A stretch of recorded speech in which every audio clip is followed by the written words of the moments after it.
এই রাস্তায় কোনো এক ফুটার মাটি পড়েনি। আর এই স্বাস্থ্যকেন্দ্র হাসপাতাল 2011 সাল থেকে, আর এবার 26 সাল কত, হ্যাঁ, তা পরিবর্তন চাই। ঠিক আছে, নিপাত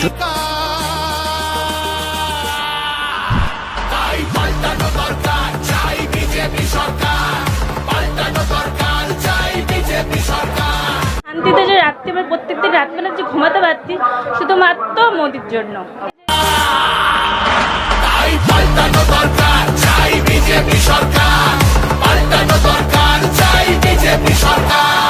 একটা ফোনেতে আমাদের যে সমস্ত তেল যাত্রাবাহী জাহাজ সমস্ত মানে ছেড়ে দিয়েছে, হচ্ছে শুধুমাত্র ওনার কৃতিত্ব। আমি ওনাকে ছাড়া মানে শুধুমাত্র অন্য কোনো কেউ থাকলে কি করতে জানি না, মানে সমস্ত মধ্যপ্রাচ্যের দেশগুলো যেখানে যুদ্ধতে মানে ব্যস্ত, তাদের সব মানে ধ্বংস হচ্ছে চারিদিকে, আমরা এখানে শান্তিতে যে রাত্রি বা প্রত্যেকদিন রাতবেলা যে ঘুমাতে পারছি শুধুমাত্র মোদির জন্য।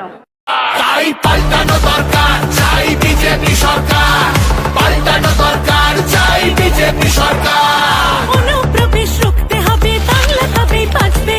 আধার কার্ডের জোচ্চুরিও এই ছেলেরা রুখবে, সীমান্তের হিন্দুদের মা বুকে আগলে রাখবো। 15 বছর কেঁদেছি অনেক, এবার মোরা হাসবো। ভোটের দিনে 5 বছর ভাতা করেছি, ও ঢুকলোই না, জানো উনি চলতে পারে না, উনি দেয় না, উনি অসাল মানুষ, উনি ভাতা পায় না। কত বলে দিতে হবে না, মেম্বাররা বলে জমা আছে তুমি পাবা, চলবে না তো।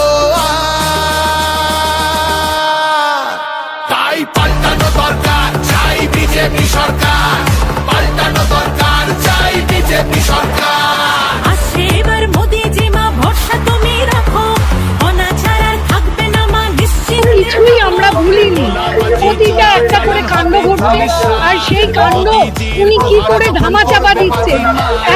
এত মানুষের প্রচন্ড বিপ্লব যখন আরজিকর কাণ্ডে, তখন উনি পুলিশ দিয়ে সেই নাগরিকদের যে প্রচন্ড আওয়াজ, সেই আওয়াজকে উনি থামিয়ে দিতে চাইলেন, কিন্তু আজকেও অভয়ার মা কিন্তু তার মাথায় চিরুনি দেননি।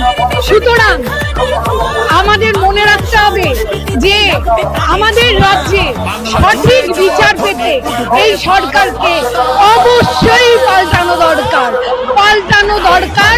তাই চাই বিজেপি সরকার।